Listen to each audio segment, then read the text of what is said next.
지금 보수 이른바 극우에서는 이 부정선거론은 계속 얘기하고 있는데 예. 그게 전혀 이제 먹히지 않는 그런 주장. 그러니까 이게 한두 번 했다가 잘 안 먹히면 네. 많은 국민분들께서 이게 좀 다른 판단을 하시나 보다. 대법에서도 그게 나왔지 않습니까? 네.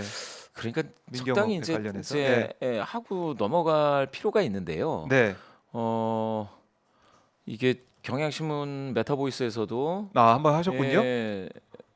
JTBC구나. 네.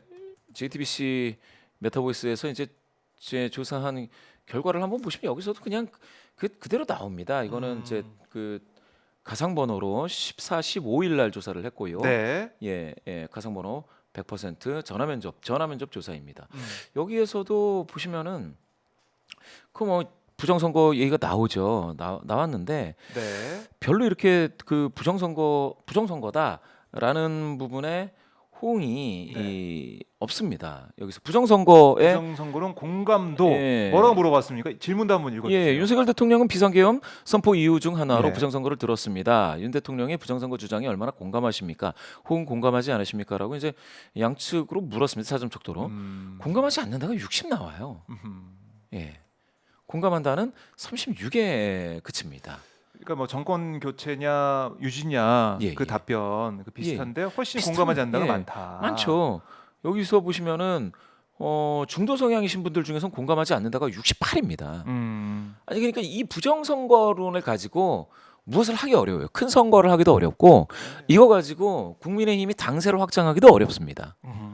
이거는 제가 봤을 때는 상당히 정말로 패착극이라고 볼 수도 있겠네. 패착이죠. 만약에 이걸 계속 얘기를 한다 예. 그러면 그걸 얘기하고 있는 윤석열 지지를 계속하고 윤석열 지지자들과 함께 한다는 것 자체가 좀 어려운 상황이다. 이건 예. 제가 봤을 때 전혀 먹히잖아요. 그러니까 차라리 차라리 뭐 물가를 잡겠습니다. 이런 얘기를 한다든가 여당이잖아요. 네. 그러니까 그런 거를 하는 게 훨씬 낫죠. 물가 잡는다라고 했을 때 동의하는 사람 하면 80% 나올 겁니다. 예. 아니 그런 거를 해야 돼요. 정치는 많은 분들이 좋아할 거. 부정선거 얘기를 계속 하기 때문에. 아니 그 공감이 안 되는 걸 계속 그 주장하면 네. 그러면 점점 당세는 축소될 수밖에 없죠. 정말 부정선거를 외치고 있는 사람들만 이제 오게 된다. 그렇죠. 예. 그럼 스스로 계속해서 스스로를 소외시키고 고립시켜서 예. 그야말로 극우가 되는. 그러니까 이게 그런 거죠. 이제 이 경제를 살리고 어떤 정책적인 걸 얘기하고 거기에 뭐 찬반 논쟁이 붙는다 그러면 생산적이기도 하고 거기에 공감하는 사람들이 또 좀 올 수도 있고 토론 그렇죠. 중에서 더 늘어날 수도 있는데 예. 부정선거는 이걸 더 많은 사람들 끌어들이기도 어려운 거예요. 이거는 이게 제가 답답한 거는 부정선거론. 그 민주당에서 뭐 잘사니즘 이런 얘기가 나왔지 예. 않습니까? 그러면 아니 그거 우리가 더 잘한다 뭐 이런다든가 더 잘사니즘. 그렇죠. 그렇게 하면 공감하는 분들이 꽤 있을 거잖아요. 네. 아이고 다 잘 살자는데 좋다 이런 거를 해야 돼요. 네. 그런데 부정선거 지금 공감하지 않는다가 60인데 이런 거는 하면 안 되죠. 그런 얘기하면 갈수록 힘들어지죠. 모르겠습니까? 더 잘사니즘을 할 수 있는 능력이 되느냐? 뭐 그것도 우리가 따져봐야 될 문제지만 그렇죠. 일단은 국민들이 반응할 수 있는 얘기를 해야 되는데 부정선거 얘기를 하고 있고 또 야당을 또 통틀어서 다 이제 간첩이라고 하는 그런 상황, 북한에 지령받고 있다. 이런 것도 전혀 공감을 못 얻는 거 아니겠습니까? 그러면은 야당 후보를 뽑아준 우리 국민들의 민심, 야당이 대승한 이 총선 민심, 국민들을 그야말로 간첩제거 수사함으로 만드는 것이기도 하고. 그렇죠. 그러니까 이거를 무슨 예. 카르텔이라고 하면서 야당이 카르텔이다. 뭐 국가를 전복하려고 한다. 네. 그런데 거기에 지지하는 사람이 더 많다라는 거지 않습니까? 여론은 그걸 지지한다. 예. 아니 그러면 다수 국민은 카르텔에 부역하는 사람이다. 뭐 이렇게 얘기를 하는 건데 이게 좀 안 맞죠. 제가 봤을 때는 정말로 제 느낌상 네. 요겁니다. 여소야대가 일반적이었어요. 여소야대. 그동안. 그러니까 윤석열 대통령이 여소야대를 못 참았던 것 같은데 사실 많은 대통령이 여소야대를 경험했었거든요.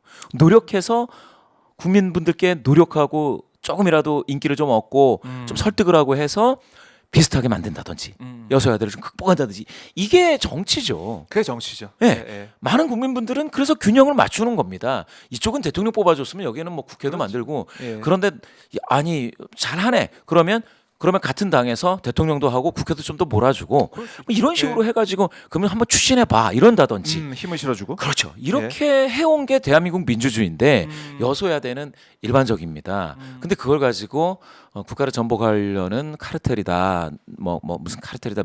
이렇게 주장하기는 지금은 쉽지 않다. 네.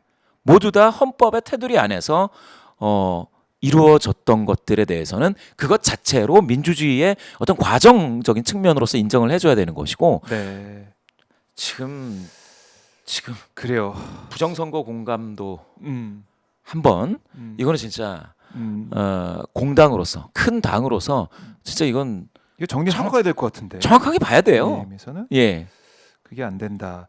자, 이준석 의원은 어떻게 됩니까? 이준석 의원 지금 1%는 아까 보니까 나왔던데 이준석 의원이 그야말로 뭐 이제 중도 표심을 좀 모아서 국민의힘 함께 연합을 해서 뭐 후보가 돼서 보수의 주자로 나온다. 뭐 이런 시나리오 쓰시는 분도 있는 것 같아요. 어떻게 그거 그렇게 연합하기는 쉽지 않은데 만약에 되면 적지 않죠. 파장이 예. 그렇게 되면 최대로 따지면은 이준석 대표가 지금은 많이 거품이 꺼졌는데 네. 이준석 대표 최대 12 음. 최소 한 3에서 4 정도. 네. 예, 그런데 양강 구도가 굳어졌을 때는 3% 미만으로 득표할 수 있죠. 다만 여론조사에서 가져갈 수 있는 효과가 3에서 12까지로 이제 볼 수가 있기 때문에 네. 이준석 대표가 누구와 손을 잡느냐는 조금 만약에 그게 이제 원대 복귀 비슷하게 해서 다시 국민의힘으로 복귀한다라고 하면 그 효과가 없지 않아 있습니다. 그래요. 예. 그럼 이준석 의원의 행보를 주시할 필요는 있다라고 주시할 보세요. 필요는 있습니다. 다만 이제 이준석 그 의원이 그렇게 갖고 있는 파급 효과와 더불어 네. 좀 뭐라 그럴까요? 밝은 면이 있으면 좀 어두운 면도 있는 것이죠. 그늘도 있는 것이죠. 그래서 네. 이준석 그 의원을 또 싫어하는 비토 정서도 어느 정도 있습니다.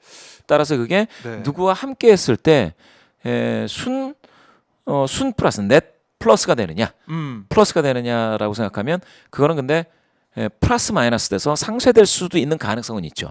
누구와 손을 잡느냐에 따라. 아하. 예. 사실 이제 김문수 후보가 만약에 단일화를 한다. 예. 이렇게 돼서 그야말로 이제 극우 쪽을 많이 가 있는 김문수 후보와 단일화해서 뭔가 함께하겠다. 이것도 이른바 이제 이준석 의원 지지자들 입장에서는 좀 일부 받아들이기 플러스가 어려운 부분도 있을 아닙니다. 수 있지 일부 않을까요? 플러스가 될 수 있고요. 그래요? 예. 근데 그게 아까 12까지는 안 나오죠. 그렇게 되면 그거는 이제 퍼센트를 좀 계산을 해봐야 되는데 일부가 있습니다. 일부 플러스 예. 되는 건 있다. 이준석 입장. 그런데 지금 봐서는 그 둘을 합친다 하더라도 이게 안 나오죠. 이재명 대표와는 그거는 또 여기 차이가 JTBC 조사에서 난다. 그 결과가 나와 있는 게 있습니다. 네. 여기 보시면은요.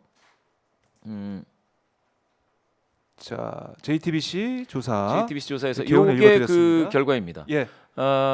이렇게 아하. 삼강구도에서 이재명, 김문수 지금 딱 요 흐름이죠. 네. 이재명, 김문수, 이준석이 46대 28대 8로 나오거든요. JTBC 메타보이스 조사에서 이렇게 됐을 때 그러면 요 8이 그대로 간다고 한번 해보면 네.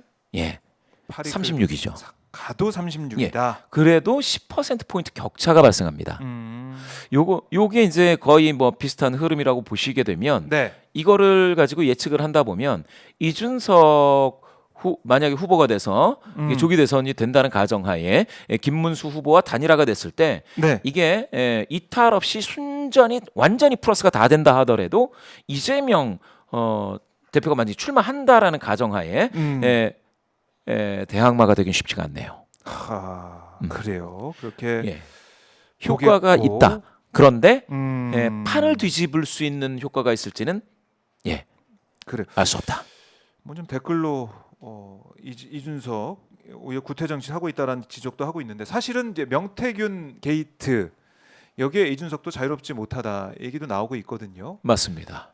명태균 입장에서도 이준석 뭐 같이 뭐 손잡고 이럴 일은 없을 거다라는 얘기도 나오고 있는데 이준석이 대표가 되고 그 이후에 여러 가지 선거에서 이준석 대표가 대표로서 도장 찍은 그 선거들이 있는데 과연 자유로울 수 있느냐?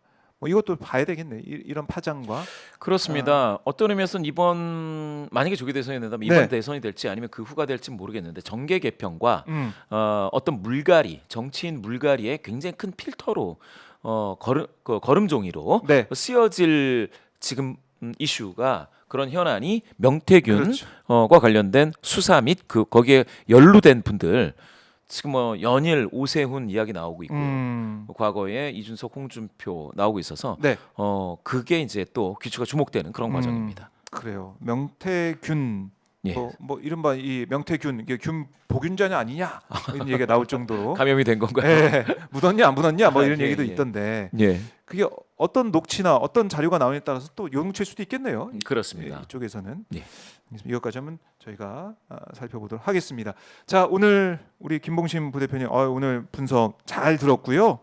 다음 주에도 또 나노 분석 또 AI가 아닌 손수 수작업으로 예. 살아있는 예. 장인 정신으로 만들어가는 자료 저희가 다음 주에도 뵙도록 하겠습니다. 예. 고맙습니다. 감사합니다. 감사합니다. 예.